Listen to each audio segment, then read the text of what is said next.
You don't just think and get rich. You have to do things. And so no one's written the dang gum book of like, what do you think and what do you do simultaneously in congruency to produce a result? What do I need to think? What do I need to do? And when I do them together, it changes things.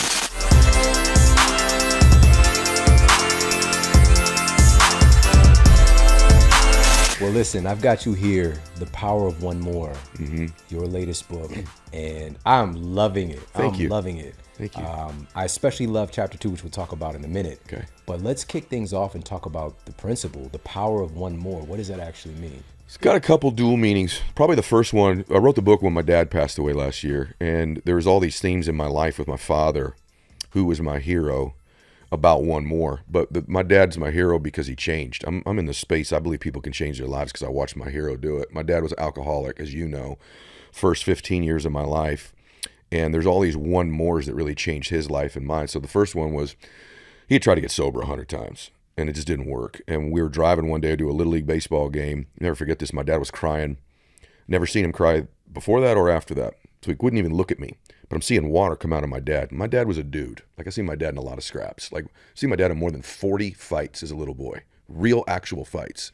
Like, all the time. Restaurants, baseball games, side of the freeway. My dad was nuts. And so crying wasn't his jam at all. And then he finally turned to me and he pulled over. He goes, "Hey, I just want you to know I'm going to go away for a little bit. And when I come back, I'm going to try to quit drinking." And it changed my life. Changed millions of other people's lives, too. I said, "What would be any different this time?" He goes, "I don't know, but I'm going to give it one more try." And I have an actual chapter in the book called One More Try. And I said, "Why?" He goes, "Because I'm losing my family. Your mom's taking you and your sisters. And you and your sisters deserve someone you can be proud of to be your dad. And your mom deserves a husband she could respect." I'll literally never forget it. And he got sober that time. And he stayed that way for 35 years. The irony, you'll laugh at this, my dad got sober on 420. only my dad would get sober on 4-20. And the rest of his life, he never celebrated his actual birthday. He only celebrated his sobriety birthday on 420. Then when he got sober, Shawn, I said, "Hey, Daddy, are you going to stay sober the rest of your life?" He says, "No, I don't know. I'm going to stay sober for one more day at a time." So that's the first meaning. The second meaning is this. I think there's an issue in the world today that's just, it's its own epidemic, which is that people think they're further away from their life they want than they are. They have this, they don't lack vision. The Bible says where there's no vision, the people perish. But I think if you actually dove into that, it's not that there's no vision. Would you rather be happy or sad, rich or poor, help people or not help people? You got a vision for your life. The problem is you think it's so far away. Because you think that's far away, you act in accordance with that belief system and you perpetually keep it there. And so, but the truth is that's a lie. I've proven it in my life, so have you. Your truth is you're one relationship, one meeting, one podcast, one book, one new thought, one new emotion away from a completely different life. It's much closer than you think it is. But because you don't understand that, or you don't understand how to find those relationships, those thoughts, those meanings, that you keep it that far away. And so I believe that you're one away, and that's what the whole book's about. Yeah, man, that's so powerful. You know, even with the story with your dad, it's just so remarkable. Just that one more try was the one. It was the one. You know. Can I tell you one thing that just occurred to me, just for me and you? It's not even in the interview, but I want you to know this. I write the book. It's all these details. It's a heavy book, as you'll agree. A lot on the brain, a lot on habits, leadership, your confidence level, the matrix we talk about. 2 weeks ago, this is just for me and you, but everybody can hear it. Something dawned on me. 3:15, I wake up crying, which I cry once in a while. I don't like my dad. I wake Christiana up, my wife. I go, "Babe, wake up." She says, "What?" I said, "Wake up." I said, because this decision changed my life for my dad. I said, "Babe, someone helped Daddy." She said, "What?" I said, "Someone helped my dad." It just occurred to me 51 years later. Someone helped my dad get sober. In the darkest, most quiet moments of his life, the worst time of my dad's life, on his knees, some stranger helped my father in some coffee shop or dark place and helped him change his life. And I don't know who this person is. And our children owe them a debt of gratitude. Our nieces and nephews do. My mom does. Millions of people I reach to. And I said, that's not the crazy part. The crazy part is, what qualified this person to help my dad? Their mess. The things they were a drug addict and an alcoholic also.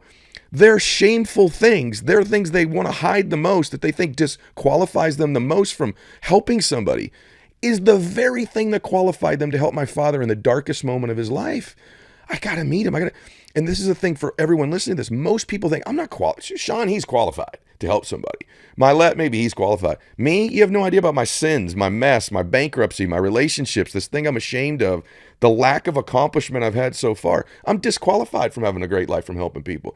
Nothing could be further from the truth. Your humanity, your experiences combined with your gifts are what does qualify you to help other people and make a difference. And so it just made me really emotional to think this beautiful soul who, imagine that person, man, when they were drugging and drinking and stealing and lying, they were preparing to help my dad that entire time. So we're always in preparation to change other people's lives, whether we know it or not.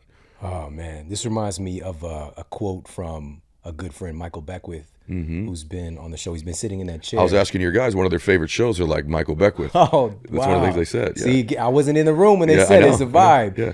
But he said this statement that God doesn't call the qualified, God qualifies the called. 1,000,000% right, brother. And we keep thinking that somehow there's these qualifications that need to take place. And the fact of the matter is he'll qualify you. That person was absolutely qualified because they were called to help my dad. Wow. So if you think about it, again, you know what? We touched on this a little bit before we got started, but just, you were like, how's everything going? I'm just Yeah. like, first my eyes lit up. Like I was just like, everything is so good. But then some of the problems popped up that I've dealt with the past few years. But for me, I see these things as opportunities. It's just a choice though. Correct. While you're in it, it can be inflammatory. That's right. And it's just like, how quickly can you start to see the gift and the opportunity in the thing? That's right. And so understanding that guy's mess that helped to transform your lives and the lives of millions of people that you've impacted. The ripple effect's He crazy. had no idea. That's right. Right. But it was just still, it was one decision, right. for even him to work with your dad. Like, That's right. Man, It was so his powerful. decision to help my dad. It was that relationship that changed my dad's life. You and I were talking off camera about our wives. Like, think about that one decision, that one relationship, how much it's changed your life. Here's the deal, man. We aren't looking for them. They're there. These relationships, these meetings, these thoughts, these emotions are around us all the time, but we're not seeing them because they're not part of our matrix. They're not part of our reticular activating system in our brain. So we're oblivious to them because we think this stuff's so far away, or we're disqualified. So we're not even really conscious of what's around us that could be the resources to deliver on these things in our life. And that's a lot of the reason why I wrote the book. It's like, here's the tools of how to find these things. I love Think and Grow Rich. It's like, other than the Bible, it's probably my favorite book, right? But the truth is, you don't just think and get rich. You have to do things. And so no one's written the dang gum book of like, what do you think and what do you do simultaneously in congruency that produce a result? What do I need to think? What do I need to do? And when I do them together, it changes things. And so that's the stuff that's in the book, at least I think. Well, let's start with this because you kick things off with one more identity. Yeah. And identity is one of the things that I associate with you. Okay. Because you said something about identity in one of our conversations that really stuck with me. And if you could, let's dive in on that one because it's really, I think it's at the beginning of the book for a reason. It is. I think it's the most powerful force for human beings is their identity. And your identity is the thoughts, beliefs, concepts that you hold to be the most true about you. And I said this to you another time. It's like a thermostat that's sitting right there on that wall right there. It sets the entire temperature for your life. And so if your happiness thermostat is set at 75 degrees, or your wealth thermostat, or your health thermostat is set at 75 degrees, let's just use financial, 75 degrees of financial worth you think you have. You can acquire all the skills in the world. And you can begin to produce the results. You find the right business, you're producing, you're at 85, 90, 95, 100, you're cranking. Somehow within a year or two, you find a way to turn the air conditioners on and cool it right back down to what you believe you deserve. And you think it's coincidental. The market changed. The stock market, the real estate, supply chain. I had to loan some money to a friend. My car broke down. Nope, that ain't what happened. What happened was you turned the air conditioners on because your results exceeded your identity. And when that happens, you will always find a way to bring it back. Even in the health space, you know this. You'll see somebody with all the tools you've given them. This is how you can drop that weight. This is how you can become more healthy. They implement all the tools, but internally, they still believe they're 75 degrees of health or wellness. They find a way within a year or two to put the weight back on in spite of the tools they have. And so there's a lot of tools in the book, but how do you change your identity? And I say there's a holy trilogy of the identity change. And I believe there are these three things. I'll say them quickly. One is faith. It's ironic, but if you have faith, it's amazing to me, no matter what your faith. I'm a Christian, but no matter what your faith is, it's amazing to me how you'll have faith on Sunday at church or at your synagogue or your mosque, maybe even go to a Bible study on Wednesdays, and you pray. So you got the Lord, you have a meal, let's hold hands and pray. You're a praying person. But man, when you walk into a business meeting, you're alone. You walk into a boardroom, you're alone. You go on a sales call, you're all of a sudden alone. The nerves come up. You go back to this old identity you have. But if you're really the son of the highest king of gods, right? If his DNA is running through your blood, your identity ought to be off the charts. So link them. 2, intention. Running on a beach. I'm 30 years old, Maui. I went my first trip to go to Maui. Running the other way is this bald dude with like a sweaty, hairy back. He's running towards me. And it's like the sun's not up yet, so it's dark. And I'm so old, brother. I'm wearing a Sony Walkman with a cassette playing, and so is he. And we run right by each other, and it's Dr. Wayne Dyer, who's one of the gurus of all time of thought and spirituality and life. And I said, Dr. Dyer, you changed my life.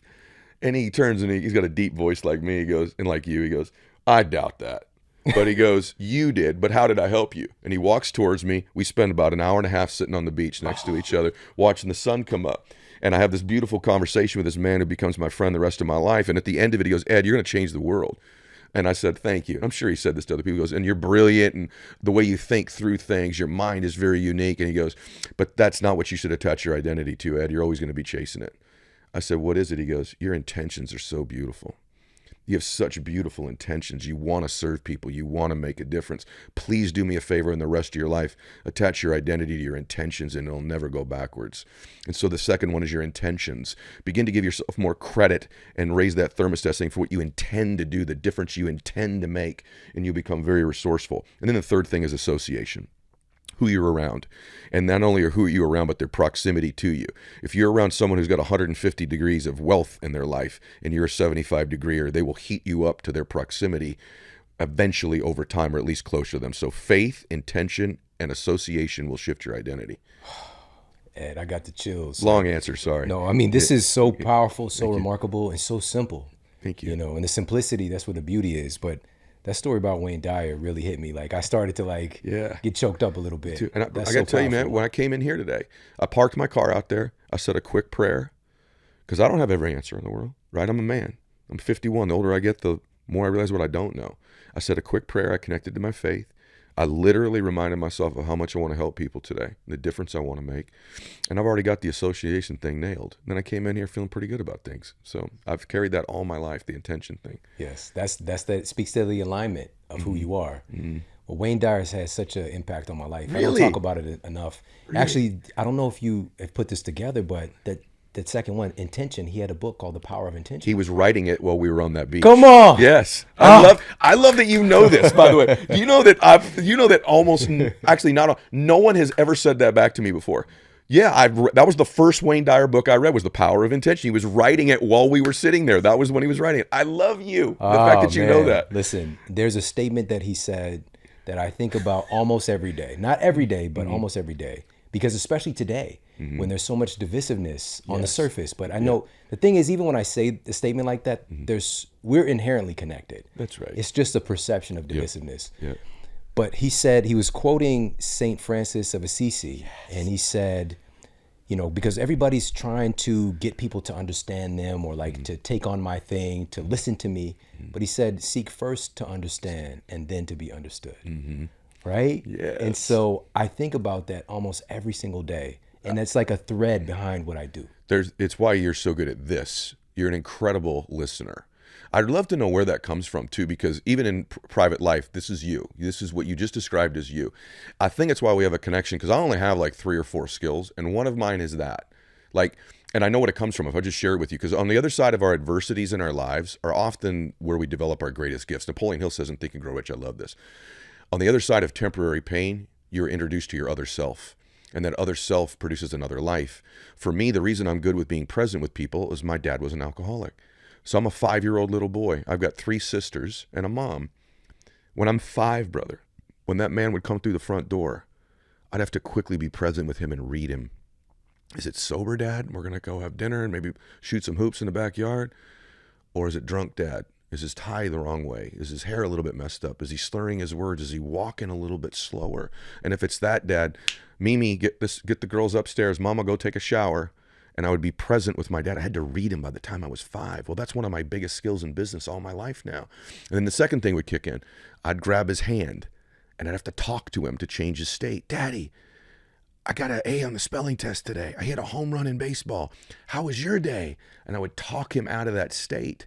And so it is one of truly your biggest gifts. And it's one of mine as well, born out of really something tragic and difficult. And if we look back on our lives with hindsight, this is where you've built a lot of your resiliency, a lot of the skills you have, a lot of the stuff you use to be successful came through temporary pain. It's the exact same story, Ed. It was my stepfather, and I mean, functional alcoholic. He worked the 3 to 11 shift, and so he went to drunk hungover almost every day. And there was a spectrum of his personality that would show up. When he gets a little bit drunk, that's the only time he's ever said that he loves me. And that he's giving gifts and he's ordering food and he's so jubilant, right? And it's just like, we like that. But then it starts to get into aggression and anger.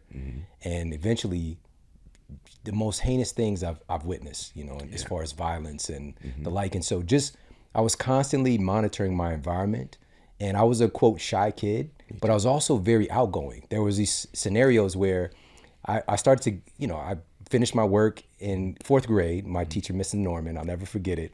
And then I start acting up, and she made an agreement with me that if I behave myself, then at the end of school every Friday, I could have the floor for 20 minutes. Come on now. And so I would sing, I would dance, I would, recite things, and just like, Really? I don't know what the hell, what got into me to do Really? that. But I always bring a friend with me, my friend Andre would be right there by my side. But, these things were kind of like stirring up the ingredients for me. But outside of that, I was just very perceptive, analyzing the environment constantly, looking at threats, because I had to be aware, even just walking outside my door, of people's intentions, because of all the violence that I saw in my household and also outside of my door. So, I think that's where that quality came from. And also I didn't want to, that shy demeanor. It wasn't necessarily that I didn't want to engage or that I was quote shy. It was just that I was making sure I'm picking my spots. And if I have something important to say, I'm going to say that shit. Outside of that, like what's the point? Exactly. I knew there was something about you. I was very similar. Me too. I always say I'm introverted, but I think it's more like I pick my spots and I am sizing up the environment. What are the threats in the environment? What do I need to be worried about? I still do it. I'm 51 years old. I walk in a restaurant. I always want to know where the exits are. Yeah. And stuff like that is so You're bizarre not sending to me. it back to the door. I don't. I very rarely do. That's crazy. Yeah. Same thing. Man, so powerful. So let's dig into chapter 2. All right. Okay. This is where you talk about, which I didn't know that you were such a fan of The Matrix. I remember when it came out, I was in college, and I was working at the Ramada Hotel, front desk, right? And I remember that one of the frequent guests, because certain people would just come into town for business. He was a younger guy compared to the average person coming in there. He's maybe late 20s, early 30s. And he is one of those guys, he'd come in, he'd say hi and, have a good day kind of thing. But he stopped and he started having this conversation with me because he had just went to see The Matrix. And he was like, you have to see this. Like, I've never seen anything like this. This has changed my life, my perception of reality and all. Yeah. Just like, bro, it's a movie. Right. You know what I mean? Right. But of course I see the movie and I'm just like, this changes everything. It does change everything. And so let's talk about this second chapter in the book and what this has to do with. This is one more in living in your matrix. Yeah, so there's dual meaning in this chapter too. But so I love the movie for a couple reasons. One, I really love the movie because in the movie, Neo is the one. And I have this theory. Like when my wife and I were little kids, we would walk down this. I actually live on the actual beach. I moved from the house you came to. I live on the actual beach now. My wife and I were in high school. We're dating, and we'd walk on this beach called Victoria Beach in Laguna Beach. I said, babe, we'll get us a house someday. We're going to live there. She's like, you are? Yeah. And I'd go home and go, Dad, who are these people who live in these beach houses? How do you get one of them? He's like, I have no idea who these people are. So I had no idea how to get them. And as I got older, I figured it out. One thing I want to tell everybody here is that, when you see a happy or successful family, either or, at some point back in their lineage, they weren't. And then the one shows up. And that one changes freaking everything for that family. And Neo's the one in that movie. I'm the one in my family. I changed the way my family thinks. I changed the way the world treats us. I changed the way we live. We're never going back again. I've changed it. The world does not have their thumb on my family ever again. We call the shots now, man. Right? And in every family, there's the one that eventually shows up, and they change the dynamic. They change the emotions. They change in your family, you're the one, right? And everyone listening to this, even the fact you go, nah, I'm not the one, that probably makes you the one. But it's not because I wanted to. I fought for it. I fought to be the one in my family. We changed who we are in the world in one generation. My dad made the decision to get sober, and then I took it to the next level and we changed it. So I love that part of the matrix, the one, because I believe in every family, the one eventually appears. The second part, though, is probably more important, which is that there's a part of your brain called the reticular activating system. There's what they call really bullet time in the movie, where things slow down and you can begin to see things that were always there but you couldn't see before. The RAS is the filter. It's in the prefrontal cortex of your brain. It's the filter of your entire world. It scans in things that are only important to you so you don't go crazy. Otherwise, if you think about the blood rushing through your right ear, the people in the corner moving around, you'd be crazy. So it keeps you sane. So when something becomes unbelievably important to you, it filters in and slows things down for you. So I just telling your guys, I just bought a Tesla because I like what Musk is doing. Brother, everywhere I go now, I see Teslas. Huh. Red one. But babe, there's a white one. Hey, there's a plaid. They're 3 lanes over, other side of the freeway. I'm like, babe, black Tesla just drove by. She's like, how in the world are you seeing these cars? I don't see them. I says, babe, because they're important now. Here's the hook. Those Teslas were always there before. I never saw them because they weren't a part of my matrix. They weren't a part of the RAS. So the hook in life is really, really simple. It's like when you walk in a room. Auditorily, it's a really loud room. There's 300 people in there. Someone in a normal voice says, Shawn, you hear that voice because auditorily your voice is important to you. So you hear, see, and feel things that are always there in your environment, but you were oblivious to before. The key in life is programming your matrix. The key is that the Teslas of your life become those meetings, those relationships, those thoughts, those decisions. And when you get it going, because you've had this too, you're like, my gosh, there's another one, there's another one, there's another one. You're like, I'm vibing in a different way right now. And that's the difference, not in anything in your environment, anything in your life, completely different in the filter to which the world reviews itself to you. And that's your matrix. Yes. Yeah. The most powerful thing that you said there is that you get to choose it. You do. If you become aware. You become aware. Well, that's what it says. What's he saying in the movie? Free your mind, Neo. Free your mind. And that's what everybody listening to this or watching this needs to understand. Free your mind. You can have all the tools in the world. Here's who I am in this space. There's brilliant dudes in this. I use practical things that are proven scientifically in your life that you can apply and understand pretty easily. And freeing your mind is the process of repeated visualizations of what it is that you want in your life, because your mind moves towards what it's most familiar with. So if it's most familiar with your worries, your problems, your to-do list, you gravitate right into that. If it's familiar, I have a chapter in the book, I'll say this quickly, called Become an Impossibility Thinker and a Possibility Achiever. Here's all that means, and I'll shut up. Most people at some point in their life begin to operate out of their history and their memory. That's their operating system in their brain. And so there might be different people, there might be different circumstances, but the emotions and the results are pretty much the same. They repeat history and memory over and over again. Rare people operate out of their imaginations and their dreams. That's their actual mindset in their life, is they're imagining and dreaming the majority of the time. When you're a child, you're happier. Why? I believe because you were just with God more recently. And 2, you're operating out of your imagination and your dreams because you have no history and memory. And then around 10, 11, 12 years old, we start to shift. By the time we're 20, 25, we're operating out of history and memory most of the times. Yeah. And what happens is societal impression on you, saying these dreams are illogical. Correct. They are far-fetched. Yep. You're not qualified. You're not capable. And you reinforce it with your choices and your behavior to where you actually believe you're right, that you're not qualified and you're not capable, because that's what's being revealed to you. Yeah, there's this term that's very sticky called be realistic. Mm-hmm. You need to be more realistic. Mm-hmm. That's a dangerous term. Right. Unrealistic people rule the world. Yeah. Realistic people work for them. Jeez, it's so powerful. It's so powerful. Thank you. You know, this understanding with the RAS, with the reticular activating system, it's so powerful. We also have the reticular cortex is kind of associated with this as well. And I like to think of it sort of like, you know, a heat-seeking missile. Perfect. In some aspects, right? Mm-hmm. So just kind of like, what are you targeting? Mm-hmm. But oftentimes it's going on automatic. And I know for most of my life, I didn't realize that I get to choose my perception. I get to choose what I see. I get to choose the thoughts that I think. They were just happening, and I was happening with it. Yep. And so I was so conditioned by my environment to look for problems. That's all I was looking for, but I didn't realize it. Mm-hmm. And we, again, when we're doing that, we can easily say, no, it's just, my life is just like this. Correct. And you'd be right. Yeah. One of the things that I stress is like, and this is so simple, but we just rarely do it, is take responsibility. Very true. 100%, without wiggle room, because placing blame is just, again, it's creating that filter Yeah. where you're looking for more stuff to blame. Yeah. Don't you feel like that's about as counterculture right now as it's ever been in any time in history? Never like this. Never, Like right. other people, your health, somebody else's responsibility, right? Right. We actually celebrate the counter to that. Now, one thing I would advise everybody, I write about what is thinking in the book. Because if you're going to change your thoughts, you ought to actually analyze what is a thought. And a thought is the process of asking and answering questions to yourself. So if you want to change your thinking, you need to change the main questions that you're asking yourself. And you have some regular questions you ask yourself. So, and some of them are programmed deep into you. God bless my dad. He stayed sober for 35 years, Shawn, but maybe 25 million times my dad at the end of a conversation will say to me, "Hey man, I love you. Be careful. Be careful." I'm 50 years old before my dad does. I'm worth hundreds of millions of dollars. "Hey, love you. Be careful." I don't even know if he knew he was saying it, right? I'm like, what the hell am I supposed to be so careful about?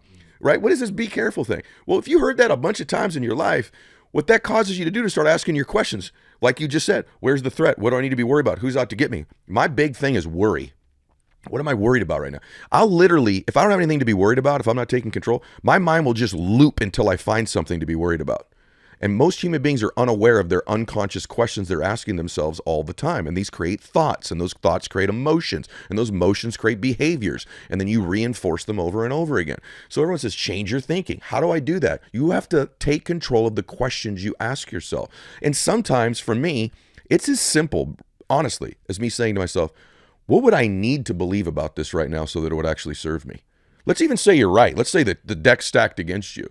Okay, fine. You could choose to believe that and you'll reinforce it, or you could ask yourself the simple question. David Goggins and I were talking about this. He goes, sometimes I just ask myself, what would I need to believe about this so that I could actually work?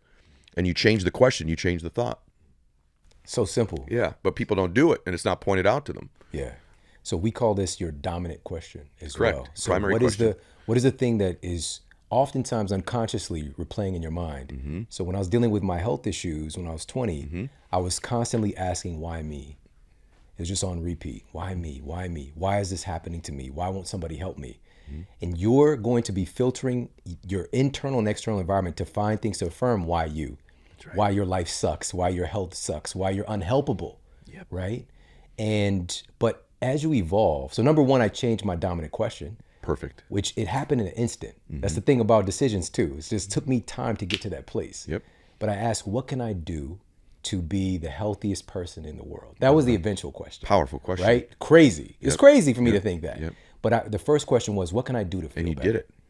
Yeah. That's what's more crazy. Yeah. So powerful. But I asked, what can I do to feel better? That was the first question. Mm-hmm. And I just started to replay that. And I didn't realize I was doing it, mm-hmm. but I just was looking to feel better. And I felt like finally I stopped looking for somebody else to be responsible for my health. I love it. And I was just like, I can do something. I love right? it. I love it. And through that process, it started to change my filter. Now I'm seeing things in my environment that were there the whole time. Yes. The certain books and people and resources and access to food and all these things that were there. This whole 2 years I'm suffering. So true. Right? Because now I'm attuned to it. I love that. I love that. I call it your primary question and you call it your dominant question. Yeah. Most people aren't aware they're asking that question. And by the way, we can regress. If I'm being transparent, about 2 years ago, because I have one more emotions, one of the chapters.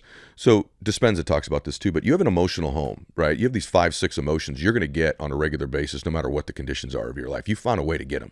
Even if you don't like them, you're familiar with them and you get them. So you could have ecstasy, joy, peace, prosperity, whatever they might be, love, or they could be worry, frustration, anger, fear.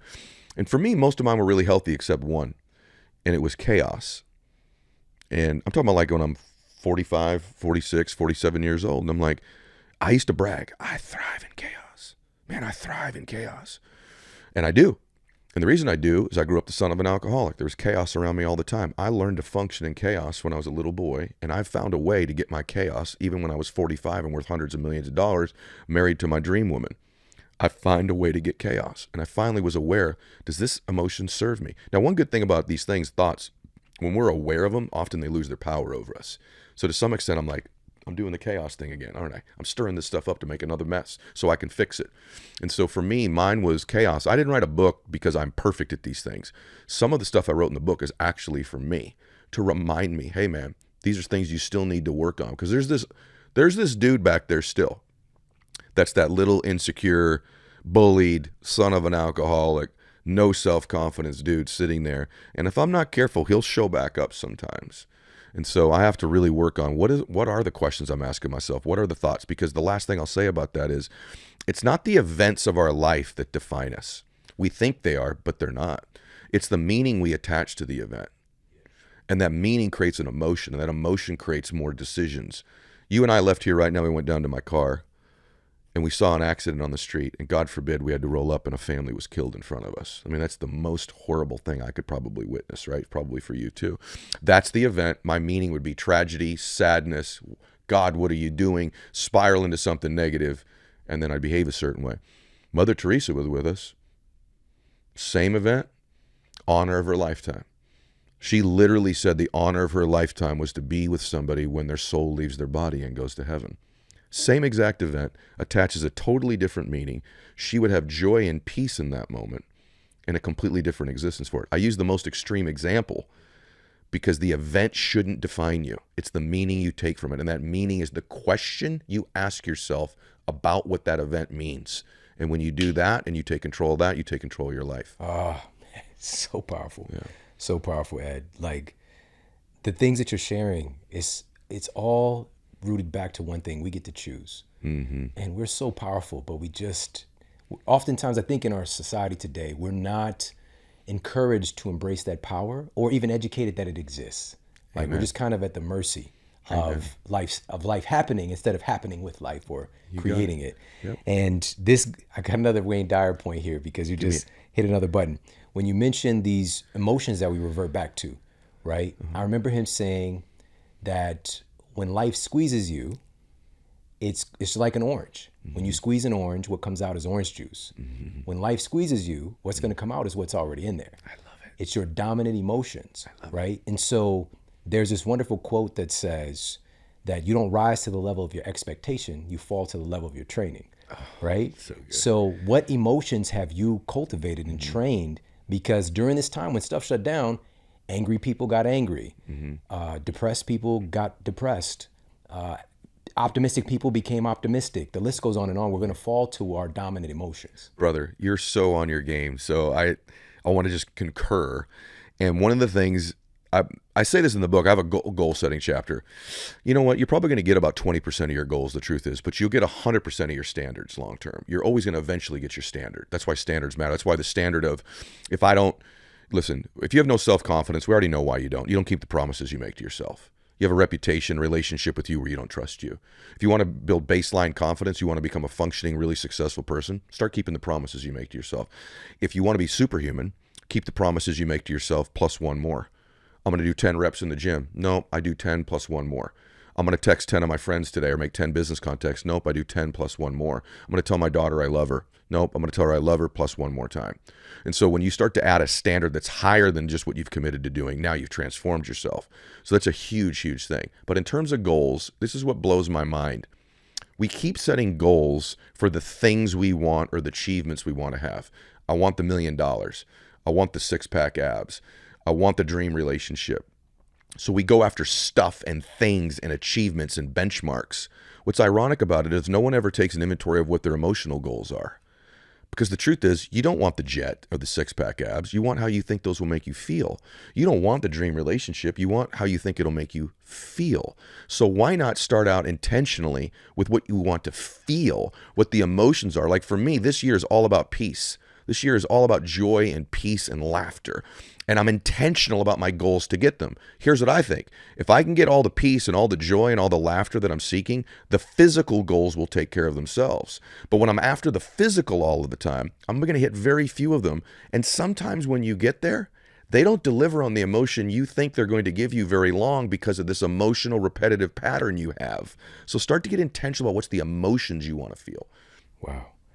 This leads into another chapter, which is, and you touched on this a little bit, but one more try. Yeah. I want to dig into this a little bit more because it's right there. Yes. And that can be the one. It can be the one as the try. Here's what I think. I have a chapter in the book on this, and as you said, I went to this is where it hit me. One, my dad had one more try to get sober, and it changed everything. And I've had a bunch of business times in my life where, when my dad was saying, hey, I'm only going to stay sober one more day. I've almost quit so many times in different businesses I have. And the notion that I have to decide not to quit forever is daunting. And many times I wasn't up to that commitment. I'm going to not quit forever.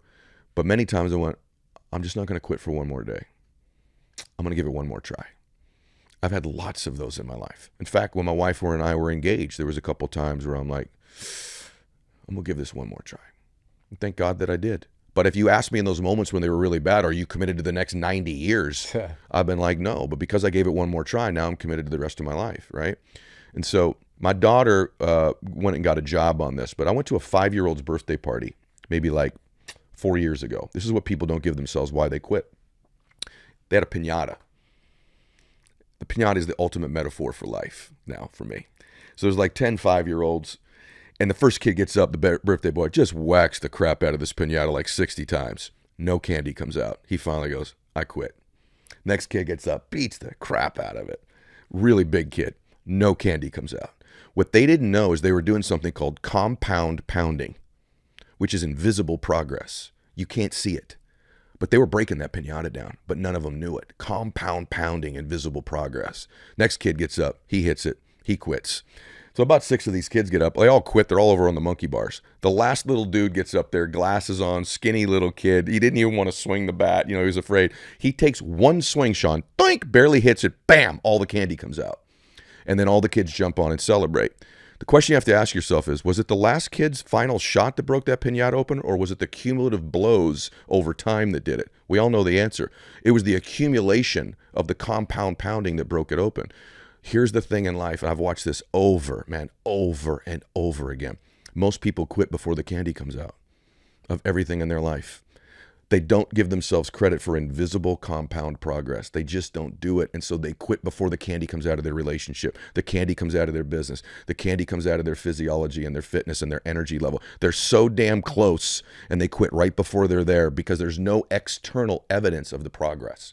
Life is a lot like this piñata, and I've just learned in my life to give myself credit for progress that's invisible, because I know one more has to be making progress even if I can't see it. Yeah, that's faith. That's right. As well. It's which faith. is a principle. Again, I love that you mentioned people having faith when they're in this certain environment, when they're in church or they're at this Sunday school, but then the faith just dissipates. They dump them. Right. What kind of faith is that? Yeah, it's so remarkable how, we say we have faith, but when it really matters, it's completely foreign to us. It is. Yep. So that's really remarkable. And with this, and I want to make sure that we have time for this, because time is the key to this particular part. You've accomplished so much. Thank you. You have so much that you are investing your time and your energy into today. And I'm sure, of course, it's evolved over time, but family is important to you. Yes. And, I've seen you, pictures with your son, the golf course and that kind of thing. Yeah. But being able to structure your time and accomplish what you're accomplishing with the time constraints today, there's never been more, opportunity, access, problems as well. That's right. You have a chapter where you're addressing this. It's one more. And the 5 principles of time management. Yeah, this is the first time I've ever shown people how I manage time. If you went to the 2 things probably that have been the most important in my life, it would be the one mores, my matrix, how I've programmed it, and this, and for me. And so here's what's the dumbest thing in the history of mankind that currently exists. 24-hour days. It's the most ridiculous, antiquated, insane concept on Earth currently, that we still measure time the same way they did 300 years ago. 300 years ago, there wasn't any electricity. There wasn't any cars. There wasn't any internet. There wasn't any Google. Weren't any smartphones. And we're going to measure time the same way that dude did? That's really stupid. That's like ridiculous that no one's brought this up to you before. So like about 25 years ago, I'm literally sitting around. I've gone to this time management course that Tony Robbins did. And I love Tony. He's a great friend, but it didn't help me. And I'm like, okay, I don't need to-do lists and what's urgent and what's important. Like, I got all these strategies. That's great. Okay. It's the actual concept of time that's killing me here. And so we've all had these mornings where we go, I got more done this morning, man, than I've got done in 3 weeks. Well, why can't you do that every morning? Why can't you bend and manipulate time to serve you? And so I changed the way I manage time. So I have a day. My day is not 24 hours. My day is from 6 a.m. to noon. That's day one, every single day. That's day one. And in that time, some days I just screw off. Some days I screw off, right? So you could have a normal 24-hour screw off day. I have a 6-hour screw off day. So 6 a.m. to noon's a day. In that day, I'm going to get the type of fitness, business context, meetings, money, relationships, faith, whatever it is, 6 a.m. to noon. At the end of that day, a clock goes off, just like it does for most people at the end of the day. And I go, what did I get done today? And it's automatic for me now because it's reflexive. What did I just get done? What didn't I do? What do I need to double my efforts on? What do I need to go make up for? What did I miss? And then the next day starts, noon to 6 p.m. Amount of context, business, relationship, fitness, nutrition, faith, whatever it might be in that day that I would get done in 24 hours, I shrink the time frame. I compress the time frame. I squeeze all the air out of my life. And bam, I've got another day. And then I have my next day is from 6 p.m. to midnight. Some of that's sleep, some of it's rest, some of it's recovery, and then obviously the one in between I don't even count as a day. I get 3 days in a day. So I get 21 days a week. Now you stack up the fact that I get 21 days a week and you get 7. I'm going to kick your ass, right? I'm going to be happier, more productive, more successful, more fulfilled. Stack that up over a month, 6 months, 3 years, 7 years, 25 years. Life's totally different. You can take an average, ordinary man like me, which is what I am, and they can produce superhuman, extraordinary results when you combine this with the other things that are in the book. What'll happen the first time you do it, you'll be like, you give me 3 or 4 weeks of doing this, and you're going to wake up and go, oh my gosh, man, this is completely different. I cannot believe how long I was measuring time in a given day. What used to take me time to go do a project in high school, to go to the library and research an encyclopedia, my daughter can literally get the information in 6 seconds. But we're going to both have 24-hour days. When you wanted to mail me something 100 years ago, you'd have to handwrite it, stick it on some horse's ass. They'd write it to me. I may or may not ever get it. And then a month and a half later, you'd get my response. Now you can text me and I'm back to you within 16 seconds. But we both have 24-hour days. This is what people, and even as I say this, people aren't getting it. Because the kicker isn't even any of that. The kicker is what is rare and scarce is more valuable. Period. That's why diamonds are worth more than paper. When your time becomes more rare and precious, the rest of the world begins to respond to you differently. And you become more valuable instantly when you bend and manipulate time this way. All of a sudden, sales I didn't get back in the day, I started getting. I started to vibrate at a different frequency. My energy was different. My cadence was different. My mindset was totally different. And never mind all the extra one mores I'm doing, it's the way you respond to me when I bend and manipulate time this way. That is the single thing. I've had thousands more days in my life than I was actually given. So people go, Jesse Itzler and I talk about this all the time. He goes, hey man, how much time do you think you have left in life? I'm like, I don't know, 30 years left. And he goes, yeah, well man, that's like 1,000 more days. I go, no, bro. It's like 3,000 more days. I'm getting more days out of my life. In the same amount of time, you're getting fewer days. This is the whole concept. And in 2 or 3 months of doing this, you will write me and email me and DM me on Instagram and go, my God, I cannot believe how different my life is. I don't know if it's because I'm hungry, but I'm feeling this fire in my belly. Man, this is so powerful, Ed. So powerful. So what I'm really hearing is this is time management, just the concept of it is antiquated. It is. This is more self-management. Self-management and time manipulation. Yes. It's time manipulation. You're bending and compressing it. And you're not conforming. We're talking about all these things that we conform to the collective psychology of the world, the victim psychology. If you conform to the 24-hour day, you'll be like everybody else. And I'm just proof of it. Like, look, I wrote a book. I wrote the book for this reason. I call it The Ultimate Guide to Happiness and Success. This is what I know of how I became happier and successful. It's like it's real stuff. So if you just did that alone, your life would change. If you just change your identity, your life would change. If you just learn to build your confidence differently, your life would change. If you just do the leadership things I have in the book, your life would change. But if you do a lot of them, I'm just telling you, you can change the world. You can change your world and other people's worlds in a way that you cannot even possibly imagine. But the time one, huge for me. Yeah. Huge. As you know, so much of our lives are dictated by our emotions and our states. Yeah. And our emotions can drive our activities, but our activities can also drive our emotions. Agreed. And what if we can get those things in alignment? Mm-hmm. And so one of your other chapters is one more emotion. Yep. And I thought that was really important, and it's not talked about enough. Yeah. You know, we tend to bypass that and try to do the stuff. We try to do the stuff. And so for me, it's like when you're holding your dad's hand when he dies, which is what I was doing, you have a different perspective on life because I physically watched one end for the first time in my life. And I thought about my dad. My dad is a collection of his experiences and the difference that he made. But the totality of my father's life was his emotions. That's who you are your emotions. Yet we never look in on them. The thing we think, brother, is like, well, there's negative and positive emotions. I make the contention in the book that that's not true. That all emotions are okay. It's the abundance of them and the amount of them. A life with no fear. Fear causes you to focus. Fear causes you to prepare. So some fear is healthy. Living in it constantly, really, really negative thing, right? No anxiety, no worries. I don't know. I think some of that stuff's caused me to work my tail off. Do I want to live with it every day? No.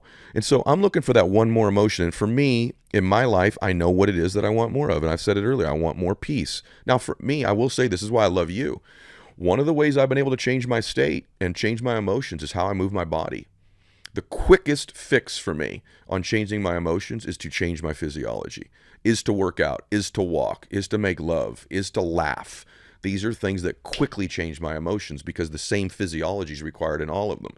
So I know you're an expert on this as well, but this is why your show matters so much to me, because it's very difficult if you're not moving your body and using it in an elegant and beautiful way to the best of your ability that you can generate the emotions on a regular basis that you want. Stagnation and a lack of health makes it very difficult to feel bliss and peace when you're not moving your body. So when people ask me, so what's a change agent for you emotionally? Move my body. I'll take a walk. I'll take a run. I'll do a workout. I'll do jumping jacks in my office if I have to, but I'm going to change my physiology that oftentimes changes my emotions and my state. Have you noticed in the last 10 years, an increase in people who are high performers in business really taking their health more seriously? Yes. And this sounds funny. I actually take 1/1,000,000% of credit for that. Because way back in the day, maybe like 30 years ago, I was one of the first people to say, I'm a business athlete. I consider myself an athlete. I'm training like an athlete. You look nowadays, like LeBron James trains like a businessman, but he's also an athlete. Jay-Z, I'm a businessman. I'm a businessman, right? Like he's a business person. I was one of the, really a long time ago, it wasn't popular. I was in gyms. Gyms were popular, but business people in gyms wasn't really, really popular. I train like I'm an athlete. I think like I'm an athlete. I want to have the longevity of an athlete in my life. Now, my training's changed.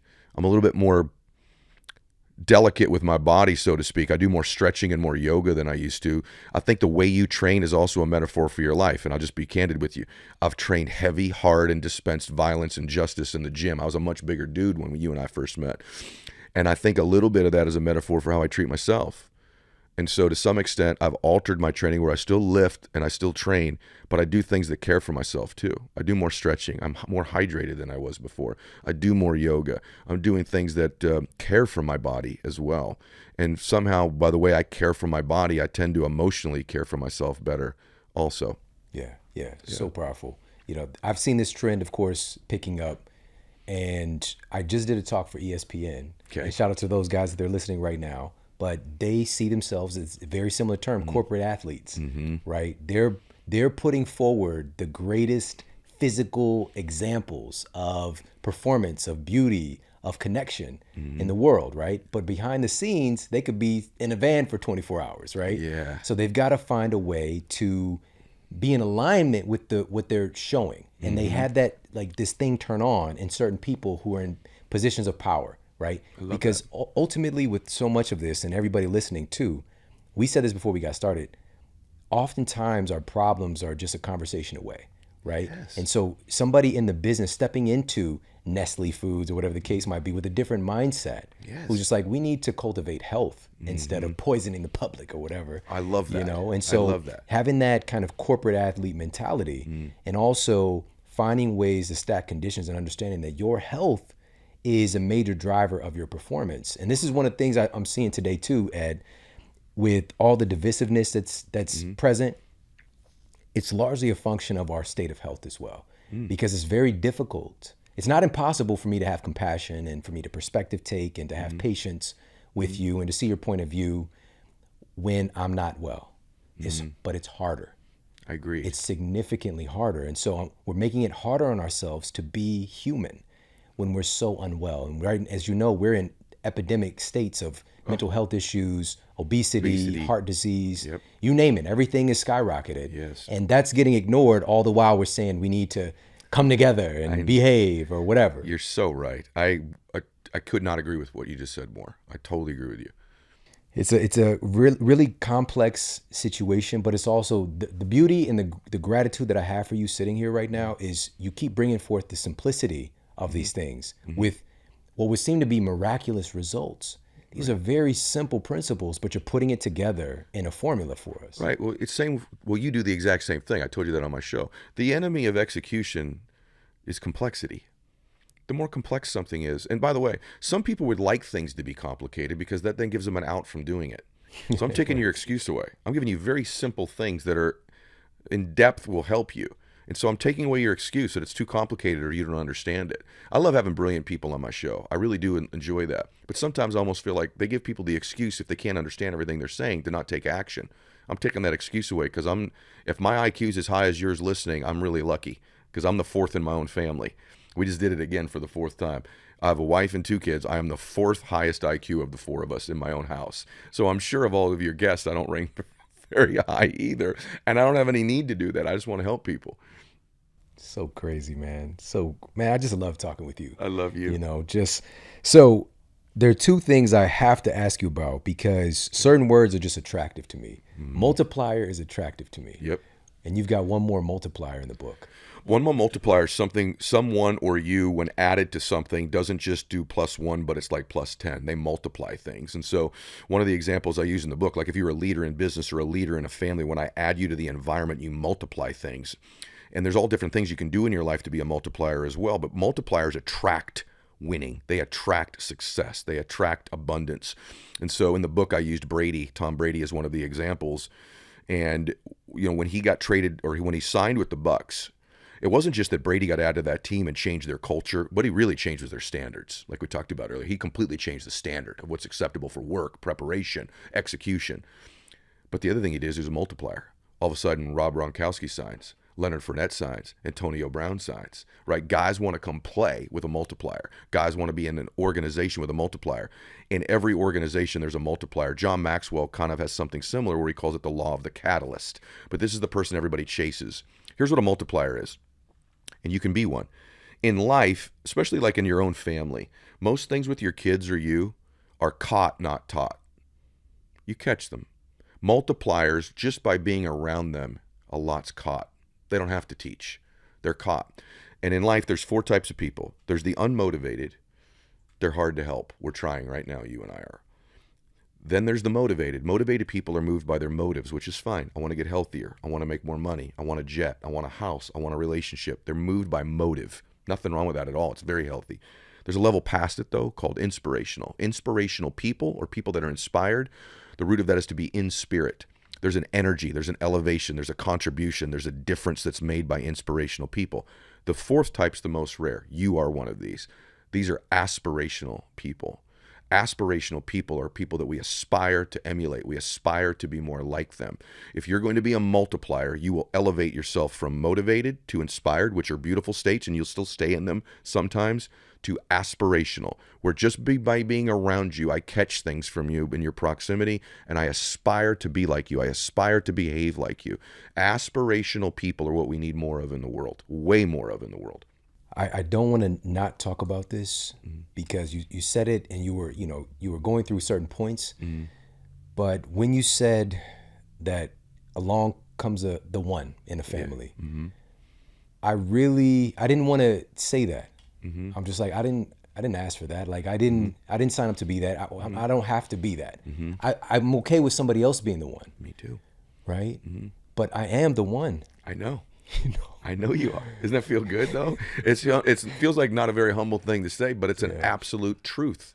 Yeah. Why though? Why do you think? Because people ask me all the time, what emotion do we need more of in the world? Like what could really change things? And I know this sounds super hokey. I can't even say it without getting emotional. Like I would just love to see there be more love in the world. Just love. Like you love your family so deeply that it exudes out of you that you had to become the one. Right? What we need in our culture more is love. When people are hurting one another, when they're operating out of anger, they're afraid. Anger is fear manifested in action. That's what anger is. It's a fear. And they're afraid because there's not enough love in the world. And I know that sounds weird from two, fit dudes sitting in a room talking about life and stuff. But like, you're the one because you love so deeply. You're the one because you love the people that are listening to this so deeply, and you want to make a difference for people. Watch how you interact with the guys that are here. You love them, man. You just love people. And most people, I think, somehow think showing love to people is some kind of a weakness or a fragility in life. And I don't believe that that's true. The people that I admire the most are the most loving. You can love in a lot of ways. Jesus loved the apostles. He still rebuked them from time to time, right? It's okay to rebuke and correct people.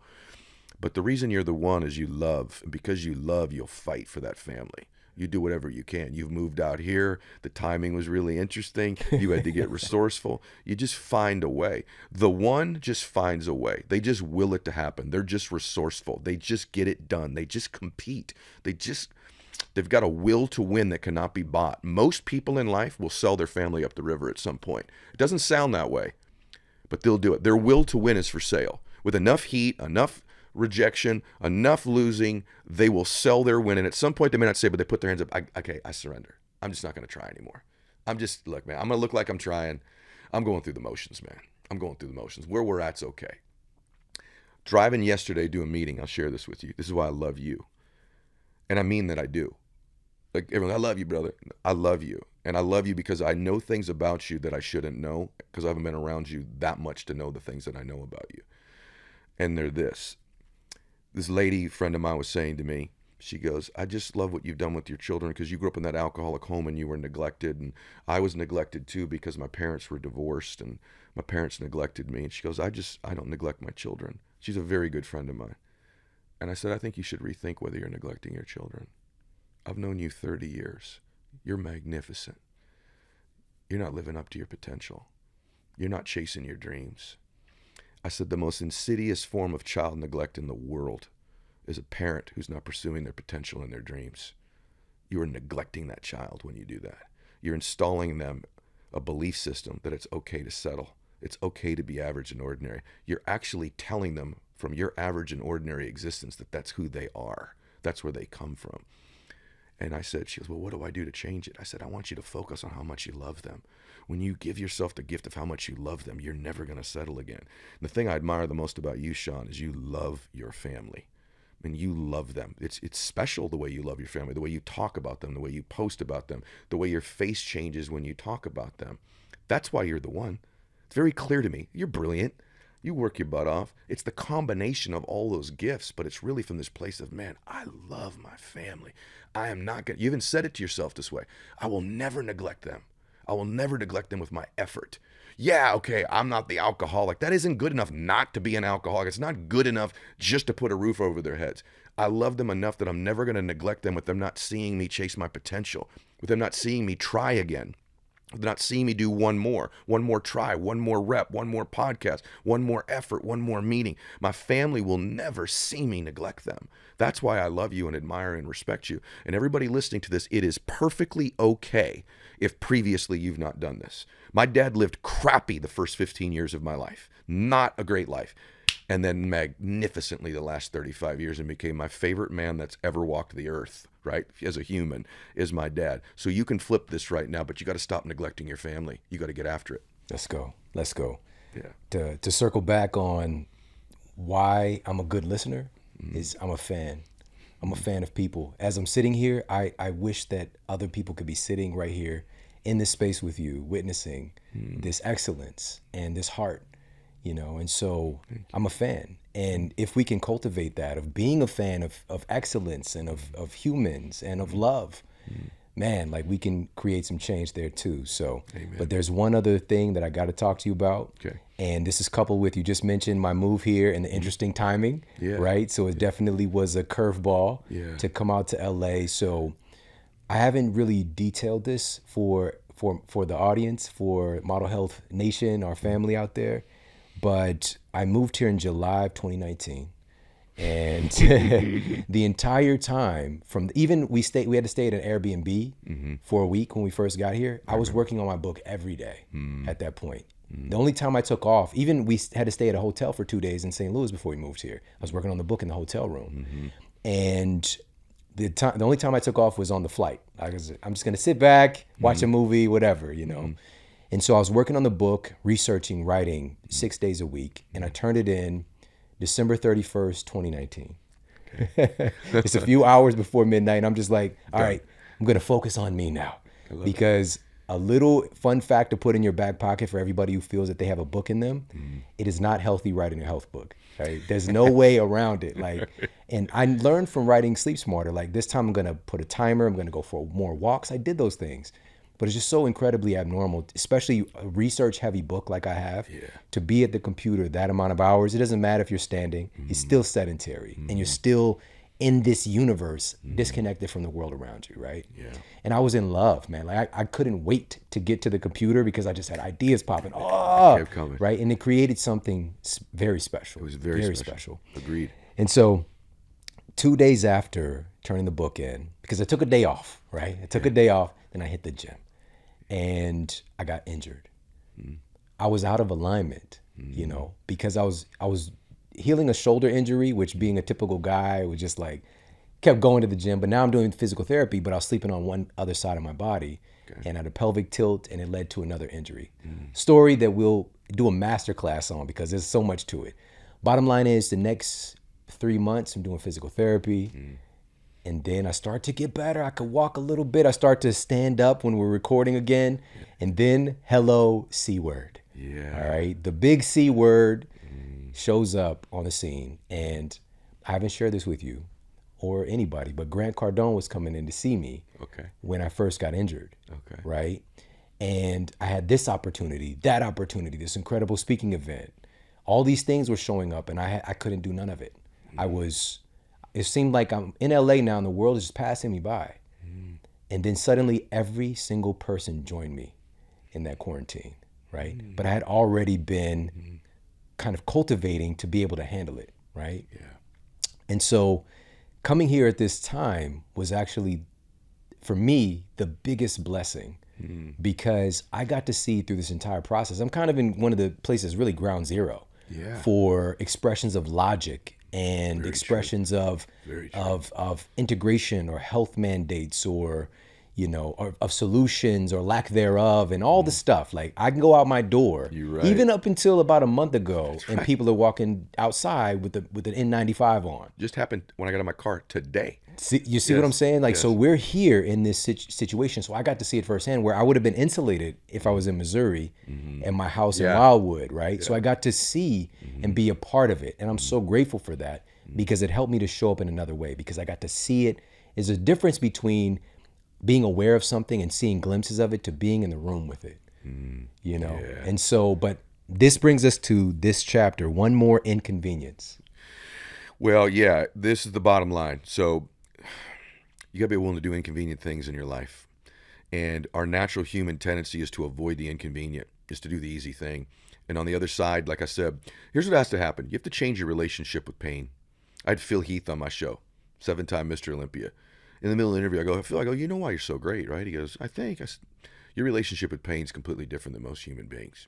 You pursue it because you're in a career, in a business where you know that if you don't actually go through pain, you're going to lose. And so you do inconvenient things every single day. And he goes, you know what's crazy, man? I love leg day, which is the hardest day in that damn gym. I'm Mr. Olympia because I crush leg days. And most of these guys, they wing it a little bit on leg days. And everything in my life has come through me pursuing the inconvenient, because it's where all your resiliency is done. We have a culture now that really does not embrace doing hard and difficult things. And in any given day, if you'll do the inconvenient thing, you'll do the most productive thing, and you'll change you, because that's where that temporary pain is in life. And if you don't do the inconvenient, I'm going to tell you what happens to you in your life. If you want to know the power of one more in your life, it's when I take it from you. And everything becomes convenient. My dad had cancer, man, for 8 years. It's an inconvenient thing, to put it mildly. Watch my dad go through chemo, radiation, proton therapy, surgery, chemo, proton, radiation, surgery, proton, radiation, chemo, new chemo, experimental chemo. When my dad first got sick, he said to me, I'm only doing this once, and that's it. And if it doesn't work, just let me go. And then he kept doing it. And I'm like, Dad, why are you willing to do this inconvenient thing over and over? Which I knew wasn't working, and encouraged him not to do, by the way. He said, man, if I could just get to one more high school graduation for my grandkids, maybe I'll make one more wedding. Maybe I'll get one more basketball game. And those one mores, man, when they're gone from me, I'll never get them again. So I'm willing to do the inconvenient to get the one more. And that's really what the book's about. And then I'll tell you this. What if I took your one more from you? Now you know how precious the opportunity to do one more is. My favorite thing, Shawn, and we both suck, but was to play golf with my dad. My favorite thing. Not because either one of us could play, but because, and my dad was a simple dude. I used to say, hey, Dad, I've had 5 jets. My dad could walk to where my jets were parked, Shawn. He's never been on one. I go, Dad, let's go to Maui and play golf. And he goes, why would I go to Maui to play with my son? We could play in Chino. It's just playing. It's about my son. I don't care where we are. He's a simple man. But man, for those 5 hours, I'm sitting with my dude. Just talking about life. We disagreed on politics, spirituality. For him to walk across the green one more time, my dad, maybe make a putt. I go, Dad, good putt. Yeah, that was a good one, huh, Eddie? You know what I would give for one more round of golf with him?